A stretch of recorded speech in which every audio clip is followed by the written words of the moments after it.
തോന്നക്കൽ സായിഗ്രാമിൽ ഭഗവാൻ സത്യസായി ബാബയുടെ 1ാം മഹാസമാധി വാർഷിക ദിനാചരണം നടന്നു. മുഖ്യമന്ത്രി ഉമ്മൻചാണ്ടി ചടങ്ങ് ഉദ്ഘാടനം ചെയ്തു. മന്ത്രി കെ ബാബുവും സംബന്ധിച്ചു. 2011 ഏപ്രിൽ 24-ന് സമാധിയായ ഭഗവാൻ സത്യസായി ബാബയുടെ 1ാം മഹാസമാധി വാർഷിക ദിനാചരണമാണ് സായിഗ്രാമിൽ നടന്നത്. ചടങ്ങിന്റെ ഉദ്ഘാടനം മുഖ്യമന്ത്രി ഉമ്മൻചാണ്ടി നിർവഹിച്ചു. എല്ലാ വിശ്വാസങ്ങളും നന്മകളിലേക്കുള്ള പാതകളാണെന്ന് മുഖ്യമന്ത്രി പറഞ്ഞു.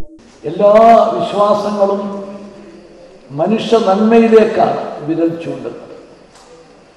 ഒരു വിശ്വാസവും വിദ്വേഷം വളർത്താൻ, സംഘർഷം വളർത്താൻ ഉപദേശിക്കുന്നില്ല. വി ശശി MLA അധ്യക്ഷനായിരുന്നു. 10,000 കുടുംബങ്ങളിലെ വിദ്യാർത്ഥികൾക്കുള്ള നോട്ട്ബുക്ക് വിതരണ പദ്ധതിയുടെ ഉദ്ഘാടനം മന്ത്രി കെ ബാബു നിർവഹിച്ചു. Saigram executive director Anandakumar, Subhadra Nair, K Gopakumaran Nair തുടങ്ങിയവർ സംബന്ധിച്ചു. ACB news, Attingal.